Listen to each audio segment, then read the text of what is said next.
ಒಬ್ಬ ಪೊಲೀಸ್ ಜಿಲ್ಲಾ ಪೊಲೀಸ್ ವರಿಷ್ಠಾಧಿಕಾರಿ, ಅವ್ರಿಗೆ ಎಸ್ ಪಿ ಅಂತಾರೆ, ಎಸ್ ಪಿ ಜಿಲ್ಲಾ ಪೊಲೀಸ್ ಅಧಿಕಾರಿ ಒಂದು ಜಿಲ್ಲೆಗೆ ಬಂದ್ರೆ ಅವರು ಏನಾಗಿತ್ತು, ಮದುವೆ ಆಗಿ 10 ವರ್ಷದ ಮೇಲೆ ಅಪರೂಪಕ್ಕೆ ಒಂದು ಗಂಡು ಹುಟ್ಟಿತ್ರಿ. ಎಷ್ಟು ವರ್ಷಕ್ಕೆ ರೀ? 10 ವರ್ಷದ ಮೇಲೆ. ಭಾಳ ವರ್ಷದ ಮೇಲೆ ಹುಟ್ಟಿದ್ರೆ ಭಯಂಕರ ಡಿಮಾಂಡ್ ರೀ, ಅದಕ್ಕೆ ಭಾಳ ಡಿಮಾಂಡ್. ಹಾದಿ ಕಾದು ಅಪರೂಪಕ್ಕೆ ಹುಟ್ಟಿರ್ತಕ್ಕಂಥ ಮಗು ಎಷ್ಟು ಪ್ರೀತಿ ಅಂತಂತಂದ್ರೆ ನೋಡ್ರಿ, ಅಪರೂಪಕ್ಕೆ ಒಂದೇ ಇತ್ತಂದ್ರೆ ಆ ಹುಡುಗ ತೆಳಗೆ ಇಳಿಯಂಗಿಲ್ಲ, ಅಂತರ ಅಡ್ಡಾಡಿರ್ತವೆ, ಒಬ್ರ ಕೈಯಾಗಿಂದ ಒಬ್ರ ಕೈಯಾಗಿಂದ ತೆಳಗೆ ಇಳಿಸಂಗನೇ ಇಲ್ಲ ಅಪರೂಪಕ್ಕೆ. ಮತ್ತು ಒಂದೊಂದು ಮನೆಯಾಗ ಡಜನ್ ಗಂಟ್ಲೆ ಹಡದಿರ್ತಾರೆ, ಅಲ್ಲಿ ಒಂದು ಬಿದ್ದಿರ್ತೈತೆ, ಬಾಗಲ್ದಾಗ ಒಂದು ಕೂತಿರ್ತೈತೆ, ಹಂಡೆ ಸತ್ಯಕ್ಕೆ ಹೋಗಿ ಒಂದು ಕೂತಿರ್ತೈತೆ, ಒಲಿ ಮುಂದೆ ಒಂದು ಕೂತಿರ್ತೈತೆ.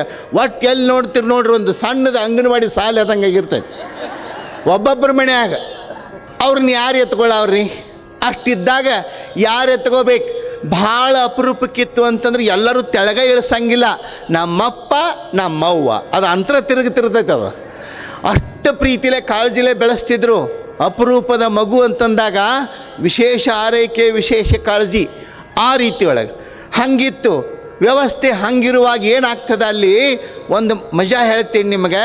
ಆ ಮಗು ಒಂದು ದಿವಸ ಅಳಕ್ಕೆ ಚಾಲೋ ಮಾಡಿತ್ತು, ಕಾಡಕ್ಕೆ ಚಾಲೋ ಮಾಡಿತ್ತು, ಅಳುದ ಒಟ್ಟ ನಿಲ್ಲಿಸಲಿಲ್ಲ ಅಳುವುದನ್ನು.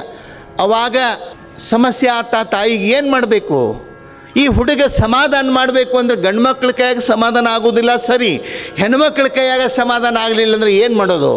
ಯಾರೋ ಹೇಳ್ರಿ, ಏನೋ ಆಗೈತಿ, ನೆದರಾಗೈತಿ, ಅದಾಗೈತಿ, ಇದಾಗೈತಿ ಕೇಳಿದ ಕೂಡಲೇ ಹೇಳಕ್ಕೆ ಚಾಲೋ ಮಾಡಿಬಿಡ್ತಾರೆ ಉದ್ದಕ್ಕೆ. ಎಲ್ಲರೂ ಹೇಳ್ರಿ, ಕಡೆಗೆ ಡಾಕ್ಟ್ರ್ ಹತ್ತಕ್ಕೆ ತೊಗೊಂಡು ಹೋಗ್ರಿ ಅಂದ್ರೆ ಡಾಕ್ಟ್ರು ನೋಡಿದ್ರು ಏನಿಲ್ಲ, ಎಲ್ಲ ಬರೋಬ್ಬರಿ ಐತಿ, ಸಮಾಧಾನ ಆಕೈತಿ ಹೋಗ್ರಿ ಅಂತ ಹೇಳಿ ಅವರು ಒಂದಿಟ್ಟು ಏನ್ರಿ ಪೌಡ್ರ್ ಕೊಟ್ಟು ಕಲಿಸಿ ಕುಡಿಸ್ರಿ, ಬರೋಬ್ಬರಿ ಆಕೈತೆ ಅಂತ ಅವರು ಕಳಿಸಿರು. ಆದರೂ ಅಳುವುದು ಬಿಡಲಿಲ್ಲ. ಭಾಳ ಸಮಸ್ಯೆ ಆಗಿ ಅವಾಗ ಅಳುವಂಥ ಕೂಸಿನನ್ನು ಮನೆಯಿಂದ ಹೊರಗೆ ತೊಗೊಂಡು ಬಂದಳು. ಬಾಗಿಲ ನೋಡು, ಕಿಟಕಿ ನೋಡು, ಗಿಡ ನೋಡು, ಕಾಗಿ ನೋಡು, ಗುಬ್ಬಿ ನೋಡು, ಅದೆಲ್ಲಿ ನೋಡ್ಬೇಕ್ರಿ, ನೀನು ನೋಡತ್ತದ. ಅದು ಏನೂ ಕೇಳಿಲ್ಲ, ಬರೀ ಅಳುದು ಒಂದೇ. ಅವಾಗ ಆಕೆಗೆ ಭಾಳ ಸಮಸ್ಯೆ ಆಯಿತು. ಅದೇ ಹೊತ್ತಿಗೆ ಏನಾಯಿತು, ಅಲ್ಲಿ ಮನೆ ಮುಂದೆ ಒಂದಿಷ್ಟು ಅಗಸ ಕತ್ತೆಗಳನ್ನು ಹೊಡ್ಕೊಂಡು ಹೊಂಟಿದ್ದ. ಆ ಏನು ನೋಡಿದ್ರು ಸುಮ್ಮ ಆಗಲಾರ್ದ ಮಗು ಆ ಕತ್ತೆಗಳನ್ನು ನೋಡಿ ಗಪ್ಪ ಆಗಿಬಿಡ್ತು. ಅವಾಗ ಕತ್ತಿ ನೋಡು ಅಂದು ಒಟ್ಟು ಏನರ ಒಂದು ನೋಡಿ ಸುಮ್ಮಾದ್ರೆ ಸಾಕು ತೋರ್ಸಾಕತ್ತಳು.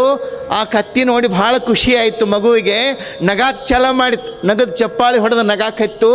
ಅಂತೂ ಅಳದು ಬಿಡು ಸಾಕತ್ತು ಹೇಳತ್ತಂದಳು. ಅವಾಗ ಆಡಪ್ಪಿ ನೋಡು ಅಂತ ತೀಕೊಂಡು ಹೇಳಿ ತೋರಿಸು ಹೊತ್ತಿನೊಳಗೆ ಮತ್ತೆ ಅಳಕ್ಕೆ ಚಾಲೋ ಮಾಡಿತ್ತ ಹುಡುಗ. ಏನು ಕತ್ತಿ ಭಾಳ ಚಂದದ, ಒಂದು ಕತ್ತಿ ಬೇಕು, ಆ ಕತ್ತಿ ನನಗೆ ಕೊಡ್ರಿ. ಇನ್ನು ಏನರೇ ಹಣ್ಣು ಕೇಳಿದ್ರೆ ಕೊಡ್ಬೋದು, ಗಿಳಿ ಕೇಳಿದ್ರೆ ತಂದು ಕೊಡ್ಬೋದು, ಏನರ ಕೇಳಿದ್ರೆ ಹೋಗಿ ಕತ್ತಿ ಕೇಳಿದ್ರೆ ಏನು ಮಾಡ್ಬೇಕ್ರಿ? ಆಕೆ ದೊಡ್ಡ ಸಮಸ್ಯೆ ಆಯಿತು. ಮತ್ತೆ ಅಳಾಕೆ ಚಾಲೋ ಮಾಡಿತ್ತು. ಒಟ್ಟು ಬರೀ ಕತ್ತಿ ಅಳಾಕೈತು. ಕತ್ತಿ ಯಾಕೆ ನಿಲ್ತಾನ್ರಿ, ಹೊಡ್ಕೊಂಡು ಹೋದ. ಕತ್ತಿ ಹೋದ ಮೇಲೆ ಇದು ಕತ್ತಿ ಕೇಳಿ ಅಳಾಕೈತಿದು. ಆವಾಗ ತಾಯಿ ಏನು ಮಾಡಿದರೂ ಸಮಾಧಾನ ಆಗಲಿಲ್ಲ. ಅಷ್ಟೊತ್ತಿಗೆ ಆ ಮಗುವಿನ ಅಪ್ಪ ಬಂದು ಕೇಳ್ತಾನೆ. ಆ ಕಡೆಯಿಂದ ಆಫೀಸ್ನಾಗಿಂದ ಸೀರಿಯಸ್ ಆಗಿ ಬಂದ. ಹುಡುಗರನ್ನ ಸಮಾಧಾನ ಮಾಡೋಕ್ಕಾಗೋದಿಲ್ಲ ನೀನು? ಯಾಕೆ ಅಳಾಕತ್ತೈತಿ? ಏನು ರಮಸಲ, ಸಮಾಧಾನ ಮಾಡು, ಏನು ಕೇಳ್ತೈತಿ ಕೊಡು. ಯಾಕೆಂದಳು ನನಗೇನು ಕೊಡೋಕ್ಕಾಗೋದಿಲ್ಲ, ತಗೋರಿ ನಿಮ್ಮ ಮಗನ ನೀವ ಅಂಥೇಳಿ ಏನು ಕೇಳ್ತಾನೆ ಕೊಡ್ರಿ ಅಂತ ಕೊಟ್ಟಳ ಅವನ ಕೈಯಾಗ. ಅವಾಗ ಇವ ತಗೊಂಡ. ಏನು ಬೇಕಪ್ಪಿ, ಏನು ಬೇಕು ನಿಂಗೆ? ಕತ್ತಿ ಬೇಕು. ಕತ್ತಿ ಎಲ್ಲಿ ತರೋದು ಇವನ ಸಂಬಂಧ?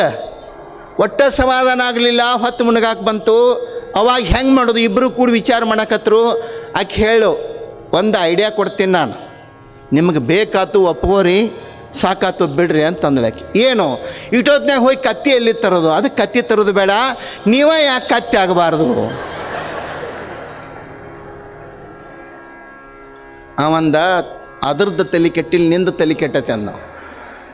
ನಾ ಜಿಲ್ಲಾ ಎಸ್ ಪಿ, ನಾನು ಪೊಲೀಸ್ ವರಿಷ್ಠಾಧಿಕಾರಿ, ಕತ್ತಿ ಹೆಂಗೆ ಆಗಾಕತ್ತಿ?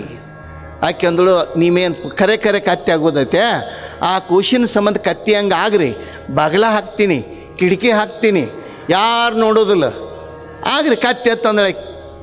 ಅನಿವಾರ್ಯ ಆತೀನಿ, ಹೆಂಗಾರೆ ಮಾಡಿ ಸಮಾಧಾನ ಮಾಡ್ಬೇಕಲ್ಲ. ಅವಾಗ ಇವ ಕತ್ತಿಗತಿ ಹಿಂಗೆ ಮೊಣಕಾಲು ಊರಿ ಕೈ ಊರಿ ಬಗ್ಗೆ ನಿಂತು ಅಡ್ಡಾಡಕತ್ತ. ಅವಾಗ ಹೇಳು, ಬತ್ತ ನೋಡಿ ಕತ್ತಿ, ಹತ್ತು. ಸಿಟ್ಟು ಬತ್ತ ಅವಾಗ. ನನಗೆ ಕತ್ತಂತಿ ನಾ ಅನ್ನಕತ್ತಿಲ್ರಿ, ಹುಡುಗಗೆ ಹೇಳಾಕತ್ತೀನಿ ಗಪ್ಪಿರ್ರಿ ಅಂದಳಾಕೆ. ಹುಡುಗಗೆ ಹೇಳಾಕತ್ತೀನಿ ಸಮಾಧಾನ ಆಗಲಿ ಗಪ್ಪಿರ್ರಿ ಅಂತ ಅಂದ ಕೂಡಲೇ ಆಯ್ತತ್ ಹೇಳಿ ಅವನ ಮ್ಯಾಲೆ ಕೂತು ಅವ ಹೊಂಟ. ಹಿಂದೆ ಹಿಡ್ಕೊಂಡಿದ್ದಳು ಕೂಸಿನ, ಹೊಂಟಿತ್ರಿ ಇದು ಕತ್ತಿ ಅಂದ್ರೆ ಕತ್ತಿ ಅಲ್ಲ. ಅವ ಸ್ವಲ್ಪ ಮುಂದೆ ಹೋಗಿರ್ಬೇಕು. ಮುಂದೆ ಹೋಗೋದಕ್ಕನ ಮತ್ತಳಾಕೆ ಛಲ ಮಾಡಿತ್ತು. ಏನು ಮತ್ತ್ಯಾಕ ಕತ್ತಿ ಐತ್ಲ ಮತ್ತ್ಯಾಕ? ಅವಾಗ ಹುಡುಗಿ ಹೇಳಿತು, ಆ ಕತ್ತಿ ಕಿವಿ ಉದ್ದಿದ್ದು. ಅವಾಗ ಇದ್ರ ಕಿವಿ ಉದ್ದಿಲ್ಲ. ಹೆಣ್ಮಕ್ಳು ಭಾಳ ಶಾನ್ಯಾರ, ನೀವೇನ ಅನ್ರಿ, ಅವ್ರ ತಲೆ ಓಡಿದಂಗೆ ಯಾರ್ಯಾರ್ದು ಓಡೋದಿಲ್ಲ. ಆಕೆ ಒಂದು ಐಡಿಯಾ ಮಾಡಿಳು, ಏನು ಎರಡು ಕಿವಿಗೆ ಒಂದೊಂದು ಖರ್ಚಿಪ್ ಕಟ್ಟಿಡ್ರಿ. ಉದ್ದದು ಇಲ್ರಿ, ಉದ್ದದು ತಗೋ ಹಿಡ್ಕೊ ಅಂದಳೆ ಆಕೆ. ಇದೇ ಟೈಮು ಮಾಡೋನ್ ತಡಿ ಅವನು ಅಂದ್ರೆ ಹಿಡ್ಕೋ. ಅವ್ನು ಹಿಡ್ಕೊಂಡ ಭಾಳ ಖುಷಿ ಪಡ್ಕೋತ ಮತ್ತೆ ನಕ್ಕೋತ ಮತ್ತೆ ಹೊಂಡಿತ್ರಿ. ಮುಂದೆ ಹೊಂಡಿತು, ಮತ್ತೊಂದು ರೌಂಡ್ ಹಾಕಿದ, ಮತ್ತೆ ಅಳಕ್ಕೆ ಚಾಲೋ ಮಾಡಿತ್ತು ಹುಡುಗ. ಏನು ಏನಿಲ್ಲ, ಆ ಕತ್ತಿ ಎಷ್ಟು ಚಂದ ಒದರ್ತಿತ್ತು. ಇದ್ಯಾಕೆ ಒದರ್ವಾತು? ಅವಾಗ ಆಕೆ ಅಂದಳು, ಒದರ್ರಿ ಒಂದೀಟ ಅಂದಳಾಕೆ. ಅವಂದ ಬಗಲ ಹಾಕಿವಿ, ಕತ್ತೆರೆ ಆಗಲಿ ಕುದುರೆ ಆಗಲಿ ಅದಿನಿಲ್ಲ ಒಳಗೆ, ಯಾರಿಗೂ ಗೊತ್ತಿಲ್ಲ. ಒದರಾಕತ್ನಿ ಅಂದ್ರೆ ಮಗ್ಲ ಮನೆಗೆಲ್ಲ ಕೇಳೋದು, ಯಾರು ಮಾನ ಕಳಿಬೇಕತ್ತ ಮಾಡಿ ನೀನು. ಆಕೆ ಅಂದಳು, ಕಿಟಕಿ ಹಾಕೇನಿ, ಸಾವಕಾಶ ಒದರ್ರಿ, ಆ ಕೂಸಿ ಕೇಳು ಒಟ್ಟು ಒದರ್ರಿ ಅಂತಂದಳಾಕೆ. ಅಂದ ಕೂಡಲೇ ಮತ್ತೆ ಕತ್ತಿ ಒದರಾಕತ್ತ. ಆ ಹುಡುಗ ನಕ್ಕೋತ ಸಂತೋಷ ಆಯಿತು. ನಕ್ಕೋತ ನಿದ್ದಿಗೆ ಬತ್ತು. ನಿದ್ದಿಗೆ ಆ ಮಗು ಹೋಯಿತು. ಇಲ್ಲಿ ನಾ ಹೇಳಾಕತ್ತದ್ದು, ನನಗೆ ಹೇಳಬೇಕಾದದ್ದು ಏನು ಅಂಶ ಅಂತಂದರೆ, ಜಿಲ್ಲಾ ಪೊಲೀಸ್ ವರಿಷ್ಠಾಧಿಕಾರಿ SP ಮಗನ ಸಲುವಾಗಿ ಏನಾದ ನೋಡಿರಿ ನೀವು. ಆದಿಲ್ಲ, ಸುಮ್ಮನೆ ಮಗನಿಗಾಗಿ ಜಿಲ್ಲಾ ಪೊಲೀಸ್ ಅಧಿಕಾರಿ ಕತ್ಯಾದ ನೋಡ್ರಿ. ಶಿಷ್ಯನಿಂದ ಭಕ್ತನಿಂದ ಪೂಜೆಗೊಳ್ಳಬೇಕಾದ್ರೆ ದೇವ್ರ ದೊಡ್ಡವಿರ್ಬೋದು, ಆದರೆ ಭಕ್ತನಿಂದ ಪೂಜೆಗೊಳ್ಳಬೇಕಾದ್ರೆ ಅವನು ಸಹಿತ ಚುಳುಕಾಗಿ ನಮ್ಮ ಕರಸ್ಥಲಕ್ಕೆ ಬರಲೇಬೇಕು. ಬರ್ತಾನೆ, ಸಂಶಯ ಇಲ್ಲ, ಅದರ ಅನುಮಾನನೇ ಇಲ್ಲ. ಆ ಹಿನ್ನೆಲೆಯೊಳಗೆ ಬಸವಣ್ಣನವರ ಪರಿಕಲ್ಪನೆ ಬಹಳ ಅದ್ಭುತವಾಗಿರ್ತಕ್ಕಂಥದ್ದು. ಈ ದೇವರುಗಳನ್ನು ಪೂಜಿಸ್ತೀವಿ. ಕೆಲವು ಮಂದಿ ತಲೆಯೊಳಗದ ಇಷ್ಟಲಿಂಗನು ಸ್ಥಾವರ ಅಲ್ಲೇನು ಅಂತ ಕೇಳುವಂಥ ಮಹಾನ್ ವಿದ್ವಾಂಸರು, ವಿದ್ವನ್ ಮಣಿಗಳು ಅದಾರ. ಇಷ್ಟಲಿಂಗವು ಸ್ಥಾವರ ಅಲ್ಲೇನು ಅಂಥೇಳಿ. ಆದರೆ ನೆನಪಿಟ್ಕೋಬೇಕು, ಇಷ್ಟಲಿಂಗ ಇದು ಶಿಲೆಯಲ್ಲ. ಇಷ್ಟಲಿಂಗ ನಿನ್ನರುಹಿನ ಕುರುವು, ನಿನ್ನ ಆತ್ಮದ ಪ್ರತೀಕ. ಇಲ್ಲಿ ಪ್ರಾಣಕ್ಕೂ ಲಿಂಗಕ್ಕೂ ಸಂಬಂಧ ಇರ್ತದ. ಅಂಥ ಒಂದು ಅವಿನಾಭಾವ ಸಂಬಂಧವನ್ನು ಶೋಧಿಸ್ತಕ್ಕಂಥ, ಅದನ್ನು ಪರಿಚಯಿಸ್ತಕ್ಕಂಥ ಲಿಂಗವನ್ನು ಸ್ಥಾವರ ಅಂತ ಹೇಳೋದು ಭಾಳ ದೊಡ್ಡ ಮೂರ್ಖತನ ಅನ್ನಿಸ್ತದ. ಆ ಹಿನ್ನೆಲೆಯೊಳಗೆ ಲಿಂಗವನ್ನು ಹೇಳ್ತಾರೆ ಬಸವಣ್ಣನವರು. ಈ ಗುಡಿಗುಂಡಾರಗಳ ದೇವರುಗಳ ಹಂಗನ್ನು ಬಿಡಬೇಕು ಅಂಥೇಳಿ ಭಾಳ ಸುಂದರವಾಗಿ ಬರೀತಾರೆ. ಬಸವಣ್ಣನವರು ಭಾಳ ಸ್ಪಷ್ಟವಾಗಿ ಹೇಳ್ತಾರೆ, ಕಲ್ಲು ದೇವರು ದೇವರಲ್ಲ, ಮಣ್ಣು ದೇವರು ದೇವರಲ್ಲ, ಮರ ದೇವರು ದೇವರಲ್ಲ, ಪಂಚಲೋಹಗಳಲ್ಲಿ ಮಾಡಿದ ದೇವರು ದೇವರಲ್ಲ, ಸೇತು ಬಂದ ರಾಮೇಶ್ವರ, ಗೋಕರ್ಣ, ಕಾಶಿ, ಅಷ್ಟಾಷಷ್ಠಿ ತೀರ್ಥಕ್ಷೇತ್ರಗಳಲ್ಲಿರುವ ದೇವರು ದೇವರಲ್ಲ. ತನ್ನ ತಾನರಿದು ತಾನಾರೆಂದು ತಿಳಿದರೆ ತಾನೇ ದೇವ ನೋಡ, ಅಪ್ರಮಾಣ ಕೂಡಲ ಸಂಗಮ ದೇವ. ಏನ್ರಿ, ಕಲ್ಲು ಮಣ್ಣುಗಳ ಈ ದೇವರುಗಳ ಬೆನ್ನು ಹತ್ತಿ ನಾವು ಮಣ್ಣಾಗಿ ಹೋಗ್ತಕ್ಕಂಥದ್ದಾಗಬಾರ್ದು. ತನ್ನನ್ನು ತಾನು ತಿಳಿತಕ್ಕಂಥದ್ದು ಎದರುದು ಅರಿವಿನ ಕುರುಹು ಅಂತ ಹೇಳ್ತಾರೆ ಲಿಂಗಕ್ಕೆ. ಏನು ಅದು ಲಿಂಗ ಅಂತ ಅಷ್ಟೇ ಅಲ್ಲ, ಅರಿವಿನ ಕುರುಹು, ಜ್ಞಾನದ ಪ್ರತೀಕ, ನನ್ನಿರುವಿನ ಸ್ವರೂಪವಾಗಿರ್ತಕ್ಕಂಥ ಲಿಂಗವನ್ನು ನಾವು ತಿಳಿತಕ್ಕಂಥದ್ದು. ಕಲ್ಲು ದೇವರುಗಳ ಬೆನ್ನು ಹತ್ತಿ ಇಂಥ ಗುಡಿಗುಂಡಾರಗಳನ್ನು ಅಡ್ಡಾಡ್ತಾ ತಿರುಗಾಡ್ತಾ ನಾವು ಹೋಗ್ತಕ್ಕಂಥದ್ದು. ಮೀಪರೆ ಪೋಪರೆ ಪಾಪ ಮೇಮೆ ಕೆಸರೆ, ಮುನಿಗಿದ ಕೂಡಲೇ ಹೋಗಬೇಕು ಅಂತಂತಂದ್ರೆ ಹೊಕ್ಕಾವ ಅಂತಂತಂದ್ರೆ ಪಾಪ ಅನ್ನೋದೇನು ಮೈಗೆ ಹತ್ತಿದ ಕೆಸರೇನು ಅಂತ ಕೇಳ್ತಾರೆ. ಬಿಡ್ರಿ, ಅಲ್ಲಿ ಮುನಿಗಿದ್ರೆ ನಾವು ಮೋಕ್ಷವನ್ನು ಪಡಿತೀವಿ, ಪಾಪವನ್ನು ಕಳ್ಕೋತೀವಿ ಅಂತಂತಂದ್ರೆ ಕಾಶಿ ಗಂಗಾ ನದಿಯೊಳಗೆ ಕಪ್ಪಿ ಮೀನು ಕಾಯಂ ಅಲ್ಲೇ ಇರ್ತಾವಲ್ಲ, ಮತ್ತು ಅವಕ್ಕೆ ಅಷ್ಟು ಪುಣ್ಯ ಬರಬೇಕು. ಆದರೆ ಇಲ್ಲಿ ನೆನಪಿಟ್ಕೋಬೇಕು, ನಾವು ಎಲ್ಲೋ ಹೋಗಿ ಮುಳುಗಿ ಹಾಕೋದ್ರಿಂದ, ಈ ಗುಡಿ ಗುಂಡಾರಗಳಿಗೆ ಹೋಗಿ ಸುತ್ತೋದ್ರಿಂದ ನಮ್ಮ ಕರ್ಮ ಹರಿತದಂತಂತಂದರೆ, ನಮ್ಮ ಪಾಪ ಹೋಗ್ತದಂತಂದರೆ ಸುಳ್ಳು. ಯಾವಾಗ ಪಾಪ ಹೋಗ್ತದ, ಆ ನದಿಗಳೊಳಗೆ ಮುಳುಗೋದ್ರಿಂದ, ಕಲ್ಲು ದೇವರುಗಳನ್ನು ಪೂಜೆ ಮಾಡೋದ್ರಿಂದ ಹೋಗೋದಿಲ್ಲ. ಅದಕ್ಕೆ ಬಸವಣ್ಣವರೇ ವಚನದೊಳಗೆ ಹೇಳ್ತಾರೆ, ಉರಿಯ ಕಂಡರೆ ಮೊರಟುವ ದೈವವ, ಅವಸರ ಬಂದರೆ ಮಾರುವ ದೈವವ, ಅಂಜಿಕೆಯಾದರೆ ಹೂಳುವ ದೈವವ, ಎಂತೂ ಸರಿ ಎಂಬೆನಯ್ಯ. ಒಬ್ಬೊಬ್ಬರು ಮನೆಯೊಳಗೆ ಬಂಗಾರ ಬೆಳ್ಳಿ ದೇವರ ಇಟ್ಟಿರ್ತಾರೆ, ಅಂಜಿಕೆಯಾದರೆ ಹೂಳುವ ದೈವವ. ಇವತ್ತೇನೋ ನಿಮಗೆ ಟ್ರೆಜರಿ ಅದಾವು, ಬ್ಯಾಂಕ್ ಅದಾವು, ತೆಗೆದು ಇಟ್ಟೀರಿ. ಮೊದಲು ಏನು ಮಾಡ್ತಿದ್ರು ಗೊತ್ತನ್ರಿ, ಎಲ್ಲರೂ ಹೋಗೋದಿತ್ತಾರಂದ್ರೆ ಮನೆಯಾಗಿನ ಬಂಗಾರ ದೇವರ ಬೆಳ್ಳಿ ದೇವರ ತೆಗೆದು ಮಣ್ಣಾಗ ಮುಚ್ಚಿ, ಈ ರೀತಿಯೊಳಗೆ ದೇವರನ್ನು, ಅಂಥ ದೇವರುಗಳು ಉರಿಯ ಕಂಡರೆ ಮೊರಟುವ ದೈವವ, ಈ ಮ್ಯಾಣದ ದೇವರ ಮಾಡಿರ್ತಿದ್ರು. ಆ ದೇವರು ಮುಂದೆ ನಿಮ್ಮದೇನ್ರೆ ಭಕ್ತಿ ಹೆಚ್ಚಾಗಿ ಹೃದಯ ತುಂಬಿ ಬಂದು ಒಂದು 108 ದೀಪ ಹಚ್ಚಿ ಹಿಂಗೇನ್ರಿ ಹಿಡಿದು ಬೆಳಕೋತ್ ನಿತ್ರಿ ಅಂತಂದ್ರೆ ಮುಗಿದೋತು. ಕಾವಿಗೆ ಕರಿಗೆ ನೀರಾಗಿ ದೇವರು ಇಲ್ಲ, ನೀವು ಇಲ್ಲ. ಅವಸರ ಬಂದರೆ ಮಾರುವ ದೈವವ, ಜಗಳ ಬಂದರೆ ಓಡಾಡು ದೈವವ, ಎಂತೂ ಸರಿ ಎಂಬೆನಯ್ಯ. ನೆನಪಿಟ್ಕೊಳ್ರಿ, ಸಂದರ್ಭ ಬಂದೈತೆ ಹೇಳಾಕತ್ತೀನಿ ನಾನು. ಏನು ಈ ಅವಸರ ಬಂದರೆ ಅಂಜಿಕೆಯಾದರೆ ಹೂಳುವ ಇಂಥ ದೇವರುಗಳು ಏನಿದಾವೆ, ಈ ದೇವರುಗಳ ಬೆನ್ನು ಹತ್ತಿ ನಾವು ಸುತ್ತಾಡಿ ನೆನಪಿಟ್ಕೊಳ್ರಿ, ನಿಮ್ಮ ಮನೆಯೊಳಗೆ ಬಂಗಾರದ ದೇವರನ್ನು ಮಾಡಿಟ್ಟಿರ್ತೀರಿ, ಬೆಳ್ಳಿಯ ದೇವರುಗಳನ್ನು ಮಾಡಿಟ್ಟಿರ್ತೀರಿ. ಭಾಳ ದೊಡ್ಡ ಶ್ರೀಮಂತದಾನ, ಇಷ್ಟೆಲ್ಲ ದೇವರ ಮಾಡ್ಯಾನ ಇರ್ಲಿ ಅಂತ ಹೇಳಿ ಸತ್ತ ಮೇಲೆ ಯಾರು ನಿಮ್ಮ ಕೂಡ ಬಂಗಾರ ದೇವರ ಇಟ್ಟು ಎಲ್ಲರೂ ಹುಗ್ದಾರನ್ರಿ? ಯಾರನ್ನಾರೇ ಹೇಳ್ರಿ, ಹೋಗುನು ಅಡ್ಡಕ್ಕೆ ಹುಗ್ದಾರು? ಬಂಗಾರ ದೇವರ ಕೈಯಾಗ ಕೊಟ್ಟು ಯಾರನ್ನಾರೇ ಹುಗ್ದದ್ದು ಕೇಳೇರಿ? ಯಾರನ್ನೂ ಇಲ್ಲ. ಆದರೆ ನೆನಪಿಟ್ಕೊಳ್ರಿ, ಈ ಗುರು ಕೊಟ್ಟಿರ್ತಕ್ಕಂಥ ಇಷ್ಟ ಲಿಂಗವನ್ನು ಮೈ ಮೇಲೆ ಕಟ್ಟಿಕೊಂಡು ಆ ಲಿಂಗವನ್ನು ಪೂಜಿಸಿ ಲಿಂಗವನ್ನು ಪ್ರಾರ್ಥಿಸಿದರೆ ನೆನಪಿಟ್ಕೋಬೇಕು, ಸತ್ತಾಗ ಯಾವ ಬಂಧು ಬಳಗ ಬರೋದಿಲ್ಲ, ಬಂಗಾರದ ದೇವರು ಬರೋದಿಲ್ಲ, ಬೆಳ್ಳಿ ದೇವರು ಬರೋದಿಲ್ಲ. ಸತ್ತಾಗ ನಮ್ಮ ಜೊತೆಗೆ ಹೂಳಿಸಿಕೊಳ್ತಕ್ಕಂಥ ಇಷ್ಟ ಲಿಂಗವೇ ನಮ್ಮ ಜೊತೆಗೆ ಕೊನೆಯವರೆಗೂ ಬರುವಂಥದ್ದು ಹೊರತು ಯಾವೂ ಬರೋದಿಲ್ಲ. ಯಾವ ಥರ ಬೆನ್ನು ಹತ್ತಬೇಕಾಗಿಲ್ಲ. ಒಬ್ಬರು ಕೇಳ್ರಿ, ನನಗೆ ಕಟ್ಕೋತಿದ್ರಿ ಏನಾಕತ್ರಿ?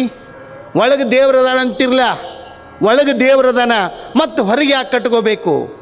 ಈ ಅಡ್ಡಾದಿಡ್ಡಿ ಮಂದಿ ಭಾಳ ಇರ್ತದೆ ಇದು, ಅಂಥ ಮಂದಿ ಭಾಳ ಯಾಕೆ ಕಟ್ಕೋಬೇಕು? ನಾನು ಒಂದು ಮಾತು ಅದನ್ನು ಹೇಳಬೇಕೋ ಹೇಳಬಾರ್ದೋ ಗೊತ್ತಿಲ್ಲ, ಒಂದು ಮಾತು ಹೇಳಬೇಕು ನಾನು. ಏನು, ಒಂದು ಸಲ ಸುಮಾರು ವರ್ಷಗಳಿಂದ, ಸುಮಾರು ಒಂದು 35-40 ವರ್ಷದಿಂದ ಹುಬ್ಬಳ್ಳಿ ಸಮೀಪ ಒಂದು ರೈಲ್ವೆ ಆಕ್ಸಿಡೆಂಟ್ ಆಗಿತ್ತು. ಯಾರಿಗೆ ಗೊತ್ತಿದ್ದವ್ರಿಗೆ ಇರಬೇಕು. ಗುಡಿಗೇರಿ ಸಮೀಪ ಒಂದು ರೈಲ್ವೆ ಆಕ್ಸಿಡೆಂಟ್ ಆಗಿತ್ತು. ಆ ಸಂದರ್ಭದೊಳಗೆ ಹುಬ್ಬಳ್ಳಿಯೊಳಗೆ ಡಾಕ್ಟರ್ ಮೂರು ಸಾವಿರ ಮಠದ ಜಗದ್ಗುಳಾಗಿದ್ದರು. ಅವಾಗ ಭಾಳ ದೊಡ್ಡ ದುರಂತ ಆಗಿತ್ತದು, ಸಣ್ಣದಲ್ಲ. 100 ಮಂದಿ ಸತ್ತಿದ್ರು. ಎಲ್ಲ ಪೊಲೀಸ್ ಅಧಿಕಾರಿಗಳು ಎಲ್ಲರೂ ಬಂದು ಎಲ್ಲ ಹೆಣೆಗಳನ್ನು ಹೊರಗೆ ತೆಗಿತಿದ್ರು. ಅವಾಗ ತೆಗಿ ಹೊತ್ತಿನೊಳಗೆ ಯಾವ್ಯಾವ ಹೆಣ ಯಾರ್ಯಾರ್ದು ಅನ್ನೋದು ಅವ್ರವ್ರ ಧರ್ಮದ ಚಿಹ್ನೆಗಳಿದ್ದು ನೋಡ್ರಿ, ನೋಡಿ ಬೇರೆ ಬೇರೆ ಹಿಂಗೆ ಇಡ್ತಿದ್ರು.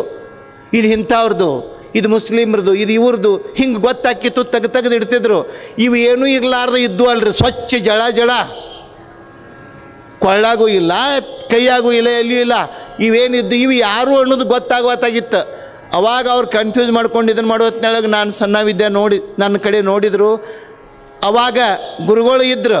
ನಾನು ಹೇಳಬೇಕು ಹೇಳಬಾರ್ದು ಹೆದರಿ ಅಂದರೂ ಹೇಳಿ ನಾನು, ಅವೆಲ್ಲ ಲಿಂಗಾಯತರು ವರಿ ಹೆಂಗೆ ಹೇಳ್ತೀರಿ, ಯಾವೇನೂ ಕಟ್ಕೊಂಡಿಲ್ಲ, ಅವೆಲ್ಲ ಅವ್ರುವ, ಅದರೊಳಗೆ 2 ಮಾತಿಲ್ಲ ಅಂತ ಹೇಳಿ ನಾನು.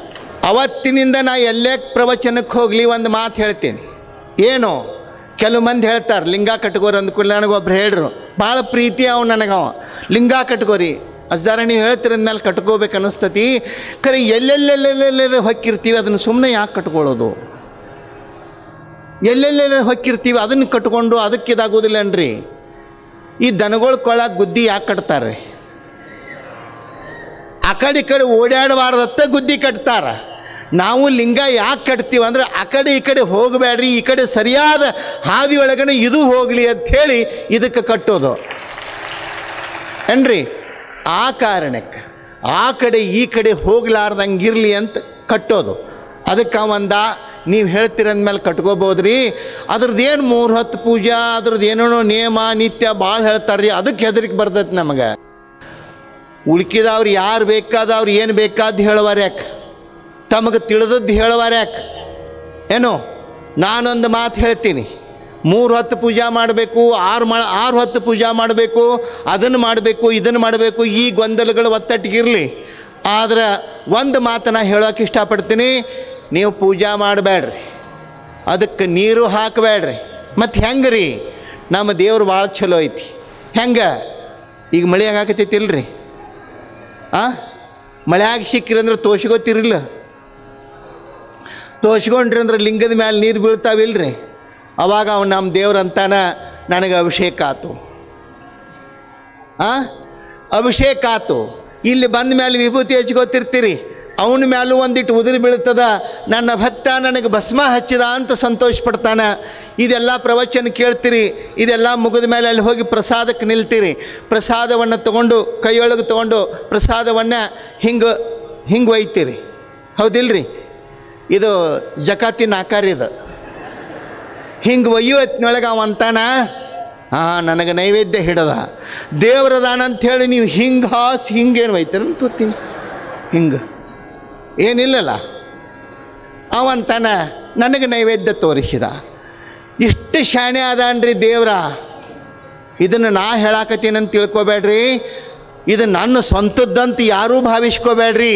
ನೆನೆಯುವುದರಿಂ ನಿರೀಕ್ಷಿಸುವುದು ಅತ್ಯಧಿಕಂ ನೆನೆಹಿಂ ನಿರೀಕ್ಷೆಯಿಂ ಲಿಂಗವನಂಗದಲ್ಲಿ ಸುಮ್ಮನೆ ದರ್ಶಿರ್ಪದು ಅತ್ಯಧಿಕ ನಿರುತಂ ಶಿವಾದವ. ಮೊಗ್ಗೆ ಮಾಯಿದೇವ ಪ್ರಭುಗಳು ಹೇಳ್ತಾರೆ, ಸುಮ್ಮ ಕಟ್ಕೋರಿ. ಇಷ್ಟಕ್ಕಾಗಿ ಆದರೂ ಲಿಂಗವನ್ನು ಧರಿಸ್ಬೇಕು, ಲಿಂಗವನ್ನು ಪೂಜಿಸ್ಬೇಕು. ಲಿಂಗ ಪೂಜೆ ಮಾಡಬೇಕಂತಂದ್ಕೂಡಲೇ ಭಾಳ ಮಂದಿ ತಲೆಯೊಳಗೆ ಒಂದೊಂದಿಷ್ಟು ಮಜಾ ಕಲ್ಪನೆಗಳು ಬರ್ತಾವೆ. ನಾವು ಒಬ್ಬೊಬ್ಬರ ಮನೆಗೆ ಪೂಜಾಕ್ಕೆ ಹೋಗಿರ್ತೀವಲ್ಲ, ನಮ್ಮ ಕೂಡ ಪೂಜಾಕ್ಕೆ ಬಂದು ಕುಂಡಿರ್ತಾರೆ. ಲಿಂಗ ಹಿಡ್ಕೊಂಡು ಪೂಜಾ ಮಾಡುವ ಹೊತ್ತಿನೊಳಗೆ ನಾವು ಪೂಜಾಕ್ಕೆ ಕೂತ್ಕೊಳ್ಳಕ್ಕೆ ಬಂದು ಕುಂಡಿರ್ತಾರೆ. ನೋಡ್ಬೇಕು ಅವ್ರು ಏನು ಮಾಡ್ತಾರೆ ಗೊತ್ತೇನ್ರಿ? ಕೈಯಾಗ ಲಿಂಗ ಹಿಡ್ಕೊಂಡು ಹಿಂಗೆ ಕಣ್ಣು ಮುಚ್ಚಿ ಕುಂದಿರ್ತಾರೆ. ಯಾಕೆ ಕಣ್ಣು ಮುಚ್ತಾರೋ ಗೊತ್ತಿಲ್ಲ ನನಗೆ. ಇದು ಕಣ್ಣು ಮುಚ್ಚಿ ಮಾಡುವ ಪೂಜೆ ಅಲ್ಲ, ಇದು ಕಣ್ಣು ತೆರೆದು ಪೂಜೆ ಮಾಡೋದು. ಇದು ಕಣ್ಣು ತೆರೆದು ಪೂಜಾ ಮಾಡೋದು, ಕಣ್ಣು ಮುಚ್ಚಿ ಮಾಡೋದಲ್ಲ. ಕಣ್ಣು ಮುಚ್ಚಿ ಎಲ್ಲರೂ ಹೋಗಿ ಬೀಳಬಾರ್ದು, ಕಣ್ಣು ತೆರೆದು ಎಚ್ಚರಿಕೆಯಿಂದ ನೋಡ್ರಿ ಆ ರೀತಿಯೊಳಗೆ ಲಿಂಗವನ್ನು ಪೂಜಿಸ್ತಕ್ಕಂಥದ್ದು. ಇನ್ನು ಕೆಲವು ಮಂದಿ ನೋಡ್ಬೇಕು, ಲಿಂಗ ಹಿಡಿದಿರ್ತಾರೆ, ಅದ್ರ ಮ್ಯಾಲೆ ಹೂವು ಪತ್ರಿ ಎಷ್ಟು ಒಟ್ಟುತ್ತಾರಂದ್ರೆ ಎಮ್ಮಿಗಳು ಮುಂದೆ ಮೇವು ಒಗದಂಗೆ, ಈ ದನಗಳು ಆಡುಗಳು ಮುಂದೆ ಅದು ಮೇವು ಒಗದಿರ್ತಾರಲ್ಲ ಆ ನಮನಿ. ಅದು ವೈಭವದ ಪೂಜೆ ಅತ್ತ. ಏನು ವೈಭವದ ಪೂಜೆ? ಲಿಂಗವನ್ನು ಕೈಯೊಳಗೆ ಹಿಡ್ಕೊಂಡು ಸಿಕ್ಕಾಪಟ್ಟೆ ಹೂವು ಪತ್ರಿ ಅದ್ರ ಮ್ಯಾಲೆ ಮುಚ್ಚಿರಿ ಅಂದ್ರೆ ಅಲ್ಲಿ ನೋಡೋರೇನು? ಏನು ನೋಡ್ತೀರಿ? ಏನು ಕಾಂತತೆ ಏನು ನಿಮಗೆ? ಹೆಂಗೆ ಪೂಜಾ ಮಾಡಬೇಕು ಅಂತಂದರೆ ಇಲ್ಲಿ ಮುಖ್ಯವಾಗಿ ಲಿಂಗ ನಿರೀಕ್ಷಣೆ ಭಾಳ ಮುಖ್ಯ. ಲಿಂಗವನ್ನು ನೋಡೋದೇ ಭಾಳ ಮುಖ್ಯ.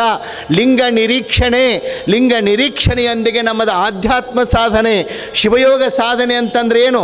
ಕಣ್ಣು ಮುಚ್ಚಿ ಮಾಡೋದಲ್ಲ, ಹೂವು ಪತ್ರಿ ಮುಚ್ಚಿ ಮಾಡೋದಲ್ಲ. ಕಣ್ಣು ಮುಚ್ಚಿ ಹೂವು ಪತ್ರಿ ಮುಚ್ಚಿ ಮಾಡುವುದಲ್ಲ. ಹೃದಯ ಬಿಚ್ಚಿ, ಮನಸ್ಸು ಬಿಚ್ಚಿ, ಕಣ್ಣು ಬಿಚ್ಚಿ ಆತ್ಮವನ್ನು ತೆರೆದು ಪೂಜಿಸುವುದು ಲಿಂಗ ಪೂಜೆ, ಶಿವಯೋಗ ಸಾಧನೆ. ಅದನ್ನು ಶಿವಯೋಗ ಅಂತ ಕರೀತಾರೆ ನಮ್ಮವರು, ಮತ್ತೇನನ್ನೂ ಅಲ್ಲ. ಆ ಹಿನ್ನೆಲೆಯೊಳಗೆ ಲಿಂಗವನ್ನು ಪೂಜಿಸ್ಬೇಕು. ಕೆಲವು ಮಂದಿ ಹೇಳ್ತಾರೆ, ನಮ್ಮ ಪೂಜಾಕ್ಕೆ ಹಾಲು ಬೇಕ, ಆಕಳ ಹಾಲಿದ್ರೆ ಪೂಜಾ, ಇರ್ದಿದ್ರೆ ಚಾ ಮಾಡ್ಕೊಂಡು ಕುಡಿತಾರೆ. ಹಾಲಿದ್ರೆ ನಮ್ಮ ಪೂಜೆ, ಹೂ ಪತ್ರಿ ಇದ್ರೆ ನಮ್ಮ ಪೂಜೆ. ಅವ್ರು ಹೇಳ್ತಾರೆ, ಹೂವ ನೇಮ ಹಿಡಿದವ ದುಂಬಿಯಾಗಿ ಹುಟ್ಟುವ, ಜಲದ ನೇಮ ಹಿಡಿದವ ಮೀನಾಗಿ ಹುಟ್ಟುವ, ಕಡಲೆ ನೇಮ ಹಿಡಿದವ ಕುದುರೆಯಾಗಿ ಹುಟ್ಟುವ, ಹಾಲ ನೇಮ ಹಿಡಿದವ ಬೆಕ್ಕಾಗಿ ಹುಟ್ಟುವ. ಈ ಹಾಲು ನೇಮ, ಕೆನೆ ನೇಮ, ಹೂವಿನ ನೇಮ, ಜಲದ ನೇಮ ಇವೆಲ್ಲವನ್ನು ಬಿಟ್ಟು ಪವಿತ್ರ ಭಾವದ ನೇಮವನ್ನು ಹಿಡಿದು ಮಾಡುವುದೇ ನಿಜವಾದ ಲಿಂಗ ಪೂಜೆ, ಉಳಿದದ್ದಲ್ಲ. ಭಾಳ ಸ್ಪಷ್ಟವಾಗಿ ತಿಳ್ಕೊಳ್ರಿ ನೀವು. ನಾನು ಇದನ್ನು ಸುಮ್ಮನೆ ನನ್ನ ಮನಸ್ಸಿಗೆ ಬಂದಂಗೆ ಹೇಳಾಕತ್ತೀನಿ ಅಂತ ತಿಳ್ಕೊಬೇಡ್ರಿ. ಇದು ಶರಣರ ವಚನಗಳೇ ಇದಕ್ಕೆ ಆಧಾರ, ಬೇರೆ ಏನೂ ಇಲ್ಲ. ಆಧಾರ ಇರಲಾರ್ದ, ಆಧಾರ ಬಿಟ್ಟು ಏನೂ ಹೇಳುವ ಅವಶ್ಯಕತೆ ಇಲ್ಲ, ಏನೂ ಹೇಳಬೇಕಾಗೇನೂ ಇಲ್ಲ. ಆ ಕಾರಣಕ್ಕೆ ಹಿಂಗೆ ಪೂಜಿಸ್ಬೇಕು. ನೋಡ್ರಿ, ಶರಣರ ಪರಿಕಲ್ಪನೆ ಎಷ್ಟು ಅದ್ಭುತ ಅದ. ಎಂಥದ್ದು ಪರಿಕಲ್ಪನೆ ಇದು ಅಂತಂತಂದರೆ, ಶರಣ ಸತಿ ಲಿಂಗಪತಿ. ಪೂಜಿಸುವ ದೇವರು ಅದು ಗಂಡಿದ್ದಂಗೆ, ಪೂಜಿಸುವ ಭಕ್ತ ಹೆಣ್ಣಿದ್ದಂಗೆ. ನೋಡ್ರಿ, ಗಂಡು ಹೆಣ್ಣಿನ ಭೇದ ಹೊರಗೆ ಮಾಡಲಿಲ್ಲ ಶರಣರು. ಇಲ್ಲೆಲ್ಲರೂ ನಾವು ಹೆಣ್ಣೆ, ಇಲ್ಲಿ ಗಂಡು ಅಂತ ಹೇಳೋ ಅವಶ್ಯಕತೆ ಇಲ್ಲ, ಎಲ್ಲರೂ ಹೆಣ್ಣೆ. ಯಾಕೆ? ಶರಣ ಸತಿ ಲಿಂಗಪತಿ, ನಮ್ಮೆಲ್ಲರ ಒಡೆಯ ಆ ಪರಮಾತ್ಮನೇ ಎಲ್ಲರಿಗೂ ಯಜಮಾನ. ಸುಮ್ಮನೆ ದೊಡ್ಡಸ್ತಿಕೆ ಹೇಳ್ತೀವಿ ನಾವು. ಯಾವುದು? ಆ ಪರಿಕಲ್ಪನೆಯೊಳಗ ಅಲ್ಲ. ಒಮ್ಮೆ ಹೇಳ್ರಂತ ಪ್ರವಚನದೊಳಗೆ ಗುರುಗಳು ಏನಂತ, ಪತಿಯೇ ದೇವರು, ಪತಿಯನ್ನ ದೇವರು ಅಂತ ಪೂಜಿಸಬೇಕು, ಪತಿಯನ್ನ ದೇವರಾಗಿ ಕಾಣಬೇಕು, ದೇವರನ್ನು ಪೂಜಿಸಿದಂಗೆ ಗಂಡನನ್ನು ಪೂಜಿಸಬೇಕು ಹೇಳಿದರು. ಅವಾಗ ಹೆಣ್ಮಗಳು ಅಂದಳು, ನಾ ಹಿಡಿದುಸ್ ಮಾಡೇ ಇಲ್ಲ ಅಂದಳಕ್ಕೆ. ಮನೆಗೆ ಹೋಗಿ ಗಂಡಿಗೆ ಹೇಳು, ರೀ ನಿಮ್ಮದೊಂದು ಫೋಟೋ ತೆಗೆದುಕೊಡ್ರು ಅಂದಳಕ್ಕೆ. ಅವಂದ, ಇಟ್ಟು ವರ್ಷದ ಮೇಲೆ ನನ್ನ ಫೋಟೋ ಕೇಳಾಕತ್ತೇಳಂದ್ರೆ ನಶೀಬ್ ತೆಗಿತಂದು ನಾವು. ನಂದು ಸ್ಟಾರ್ ಬದ್ಲಿ ಆತ. ಭಾಳ ಖುಷಿಯಿಂದ ಆಗಿಂದಾಗ ಹೋಗಿ ಚಂದ ಫೋಟೋ ತೆಗಿಸ್ಕೊಂಡು ಕಟ್ ಹಾಕಿಸಿ ತಂದು ಕೊಟ್ಟ. ಅವಾಗ ಆಕೆ ಅಂದಳು, ಆತು ಬಿಡ್ರಿ ಅಂದಳೆ. ಮತ್ತು ಯಾರನ್ನೋ ಕರೆದ ಮನೆಯೊಳಗೆ ಮಳೆ ಬಡದ ಗಾಡಿಗೆ ಹಾಕಿಳು. ಪೂಜಾ ಮಾಡಬೇಕಲ್ಲ, ಹೇಳ್ಯಾರಲ್ಲ ಪೂಜಾ ಮಾಡಂತ. ನೆಲಕ್ಕೆ ತಿದ್ದಿಲ್ಲ, ಹಾಕುವತ್ನಾಗ ಸ್ವಲ್ಪ ಎತ್ತರ ಮೇಲೆ ಕೂತು ಈಕೇನು ಮಾಡೋಕ್ಕೆ ನೆಲಕ್ಕಲಾರ್ದಕ್ಕೆ ಒಂದಿಷ್ಟು ಕೈಯಾಗ ನೀರು ತಗೊಳಕ್ಕಿ ಬಾಗಿಲಿಂದ ಓಡ್ಕೋತ ಬಂದು ಜಂಪ್ ಮಾಡೋದತಿ, ನೀರು ಮುಡ್ಸೋದತಿ. ಹೈ ಜಂಪ್ ಪೂಜಾ. ಇದೊಂಥರ ಹೈ ಜಂಪ್ ಪೂಜಾ. ನೀರು ತಗೊಳಕ್ಕಿ ಓಡ್ಕೋತ ಬಂದು ಜಗದು ಅದನ್ನು ಮುಟ್ಸಕ್ಕೆ, ಆಮೇಲೆ ವಿಭೂತಿ ಹಚ್ಕೊಳ್ಳೋಕ್ಕೆ ಓಡ್ಕೋತ ಬಂದು ಜಗದು ವಿಭೂತಿ ಮುಟ್ಸಕ್ಕೆ. ಇದನ್ನೆಲ್ಲ ಮಾಡಿಳು. ಖರೆ ಹೂ ಏರ್ಸೋದು ಹೆಂಗ್ರಿ? ಜಗದು ಹೂ ಏರ್ಸಕ್ಕೆ ಬರ್ತೈತೇನ್ರಿ? ಸಮಸ್ಯೆ ಆತು. ಗಂಡಗಂದಳು, ರೀ ಬರ್ರಿ ಇಲ್ಲಿ. ಯಾಕೆ? ನೆಲಕ್ಕೆ ವಾತು ಒಂದಿಟ್ಟು ಡೊಗ್ಗಿ ನಿಲ್ರಿ. ಯಾಕೆ? ಅಲ್ಲಿ ಫೋಟೋಕ್ಕೆ ಹೂ ಏರಿಸೋದೈತಿ. ನೋಡ್ರಿ, ಗಂಡನ ಬಗ್ಗಿಸಿ ನಿಲ್ಲಿಸಿ ಅವನು ಡುಬ್ಬದ ಮ್ಯಾಲೆ ನಿಂತು ಆ ಫೋಟೋಕ್ಕೆ ಹೂ ಏರಿಸಿ, ಇದು ಯಾವ ಕರ್ಮದ ಪೂಜೆ ಇದು? ನಾವು ಏನ ಮಾಡುವಲ್ಲಿ ಬೇಕು, ತಿಳಿದು ಮಾಡುವಂಥದ್ದು, ಅರಿತು ಆಚರಿಸು ಏನ್ರಿ. ಯಾರೋ ಹೇಳ್ತಾರತ್ತ ಮಾಡಬಾರ್ದು. ಭಾಳ ಮಂದಿ ನೋಡ್ಬೇಕು, ಎಷ್ಟು ಪೂಜೆಗಳನ್ನು ಹಮ್ಮಿಕೊಳ್ತಾರೆ. ಯಾರೋ ಒಂದು ಪೂಜಾ ಮಾಡಿದ್ರಂತ ಹೇಳಿ ಒಂದೊಂದು ಪೂಜೆಗಳನ್ನು ಹೊಸ ಹರಿಬಿಡ್ತಾರೆ. ನಾನು ಮೊದಲು ಭಾಳ ವರ್ಷ ಹಿಂದೆ ಕೇಳಿದ್ದಿಲ್ಲ. ನಡುವೊಮ್ಮೆ ಅಲ್ಲಿ ನಮ್ಮ ಮಠದಿಂದ ಒಂದು ಪತ್ರಿ ಗಿಡ ಆಯ್ತು, ಹೂವಿನ ಗಿಡಗಳು, ಪತ್ರಿ ಗಿಡಗಳಿದ್ದು. ಒಂದಿಷ್ಟು ಮಂದಿ ಬೆಳಗ್ಗೆ ಬಂದು ಶಿಕ್ಷಕಂಗೆ ಪತ್ರಿ ಹರಿದು, ಟೊಂಗಿ ಮುರಿದು, ಹೂ ಹರ್ಕೊಂಡು ಹೋಗೋದು, ಹಿಂಗೆಲ್ಲ ಮಾಡ್ರಿ. ನನಗೆ ಭಾಳ ಆಶ್ಚರ್ಯ, ಯಾಕೆ ಈ ನಮೂನಿ ಹೂ ಹರಿಯಾಕತ್ತಾರ, ಪತ್ರಿ ಹರಿಯಾಕತ್ತಾರ, ಎದರ ಸಂಬಂಧ ಹರಿಯಾಕತ್ತೀರಿ ಅಂತ ಕೇಳಿ ನಾನು. ಇವತ್ತು ಸಂಕಷ್ಟ ಐತ್ರಿ ಅಂತಂದ್ರೆ ಅವ್ರು. ಏನು ಹಂಗಂದ್ರೆ ಸಂಕಷ್ಟ್ರಿ ಅದೊಂದು ಪೂಜಾ ಅಂತಂದ್ರೆ ಅವ್ರು. ನಾ ಅಂದೆ, ಇದನ್ನು ಮಾಡಾಕತ್ತೀವ್ರಿ, ಈಗ ಶುರು ಮಾಡೀವ್ರಿ, ಚಲೋನೋ ಕೆಟ್ಟೋ ಅಂತಂದ್ರೆ ಅವ್ರು ನನ್ನ ಕೇಳ್ರು. ಸಂಕಷ್ಟ ಅಂಥೇಳಿ ಈಗ ಹೊಸಾದು ಮಾಡಾಕತ್ತಾರೆ ಎಲ್ಲರೂ. ನಾವು ನಮ್ಮ ಊರಾಗ ನಮ್ಮ ಮನ್ಯಾಗ ಮಾಡಾಕತ್ತೀವಿ, ಚಲೋನೋ ಕೆಟ್ಟೋ ಅಂತ ಕೇಳಿದರು. ಅದು ಚಲೋನೋ ಕೆಟ್ಟೋ ಗೊತ್ತಿಲ್ಲ, ಆದರೆ ಹೂವಿನ ಗಿಡಕ್ಕೆ, ಪತ್ರಿ ಗಿಡಕ್ಕೆ ಮಾತ್ರ ಭಾಳ ದೊಡ್ಡ ಕಷ್ಟ ಅಂತ ಹೇಳಿ ನಾನು ಏನ್ರಿ. ಅವಕ್ಕೆ ಕಷ್ಟ ಮಾಡಿ, ಅವಕ್ಕೆ ತೊಂದರೆ ಮಾಡಿ. ನೋಡ್ರಿ, ಅಥಣಿ ಶಿವಯೋಗಿಗಳು ನೆನೆಸ್ಕೊಳ್ಬೇಕು. ಅಥಣಿ ಶಿವಯೋಗಿಗಳು ಲಿಂಗ ಪೂಜೆಗಾಗಿ ಗಿಡದ ಪತ್ರಿಯನ್ನು ಕೀಳ್ತಿರ್ಲಿಲ್ಲ, ಹೂವನ್ನು ಕೈಯಾರೆ ಕೀಳ್ತಿರ್ಲಿಲ್ಲ. ಹಿಂದಿನ ದಿವಸ ಹೋಗಿ ಏನು ಮಾಡೋದು, ಸ್ವಚ್ಛಂಗೆ ಕಸ ಹೊಡೆದು, ನೀರು ಹೊಡೆದು ಅಲ್ಲಿ ಮಡಿ ಮಾಡಿ ಬರ್ತಿದ್ರು. ಬೆಳಗ್ಗೆ ಹೋಗಿ ಆ ಗುಂಡದೊಳಗೆ, ಅಲ್ಲೊಂದು ಗುಂಡ ಇದೆ, ಆ ಗುಂಡದೊಳಗೆ ಸ್ನಾನ ಮಾಡಿ ನೀರು ತುಂಬಿಕೊಂಡು ಎಷ್ಟು ಹೂಗಳು ತೆಳಗೆ ಬಿದ್ದಿರ್ತಿದ್ದಿಲ್ಲ. ತಮಗೆ ಎಷ್ಟು ಬೇಕಷ್ಟೇ, ಎಷ್ಟು ಪತ್ರೆಗಳು ಉದುರು ಬೀಳುತ್ತಿದ್ದು ಅಷ್ಟನ್ನೇ ತಗೊಂಡು ಬಂದು ಅದನ್ನು ಲಿಂಗಕ್ಕೇರಿಸಿ ಪೂಜಾ ಮಾಡ್ತಿದ್ರು ಹೊರತು ಕೈಯಾರೆ ಹೂ ಪತ್ರೆಗಳನ್ನು ಕೀಳ್ತಿರ್ಲಿಲ್ಲ. ಯಾಕೆ ಅಂತ ಕೇಳಿದ್ರು ಒಬ್ಬರು. ಯಾಕಂದರೆ ಆ ಗಿಡಗಳಿಗೆ ಜೀವ ಇರ್ತೈತ್ರಿಪ್ಪ, ಗಿಡಗಳಿಗೆ ಜೀವ ಇರ್ತೈತಿ, ಕಿತ್ರ ನೋವು ಆಕತಿ ಅವಕ್ಕೆ ಅಂತ ಹೇಳ್ತಿದ್ರತ್. ನಾವು ಹೆಂಗೆ ಬಕ್ಕೀವ್ರಿ? ಚಲೋ ಒಂದು ಕ್ವಾಡ್ಲೇರೆ ಹರ್ತನ ಕುಡುಗೋಲ್ ತೊಗೊಂಡು ಇಲ್ಲ ಕಬ್ಬು ಕಡಿ ಕೋತಾ ತೊಗೊಂಡು ಬಡ ಬಡ ಟೊಂಗಿ ಕಡ್ದು ನೋಡ್ರಿ ಇಷ್ಟು ತೊಂದರೆ. ಲಕ್ಷ ಬಿಲ್ವಾರ್ಚನೆ ಕೇಳಿರಿಲ್ರಿ ಸುದ್ದಿ? ಲಕ್ಷ ಬಿಲ್ವಾರ್ಚನೆ, ಲಕ್ಷ ಮತ್ತು ಕೋಟಿ ಬಿಲ್ವಾರ್ಚನೆ, ಕೋಟಿ ಬಿಲ್ವಾರ್ಚನೆ, ಕೋಟಿ ಪತ್ರಿಗಳನ್ನು ಹರಿದ್ರೆ ಯಾಕೆ ಉಳಿದವ್ರಿ ನಮ್ಮ ಗಿಡಗಳು, ಪತ್ರಿ ಗಿಡಗಳು? ಲಕ್ಷ ಬಿಲ್ವಾರ್ಚನೆ. ಲಕ್ಷ ಬಿಲ್ವಾರ್ಚನೆ ಅನ್ನೋ ಪದ ಐತಿ, ಸುಳ್ಳಲ್ಲ, ಅದು ತಪ್ಪಲ್ಲ. ಅದು ಲಕ್ಷ ಬಿಲ್ವಾರ್ಚನೆ ಅಂತಂದರೆ ಒಂದೇ ಲಕ್ಷದಿಂದ, ಒಂದೇ ಭಾವದಿಂದ ಆ ಲಿಂಗದೊಂದಿಗೆ ನಮ್ಮ ಮನಸ್ಸನ್ನು ಆ ಲಿಂಗದ ಕಡೆಗೆ ಲಕ್ಷ್ಯ ವಹಿಸಿ ಒಂದು ಪತ್ರೆ ದಳವನ್ನು ಲಿಂಗಕ್ಕೆ ಧರಿಸಿದರೆ ಖಂಡಿತವಾಗಿಯೂ ಅದು ಲಕ್ಷ ಬಿಲ್ವಾರ್ಚನೆ ಆಗ್ತದೆ ಹೊರತು ನಾವು ಲಕ್ಷ ಪತ್ರಿಗಳನ್ನು ಏರಿಸಿದರೆ ಅದು ಆಗೋದಿಲ್ಲ.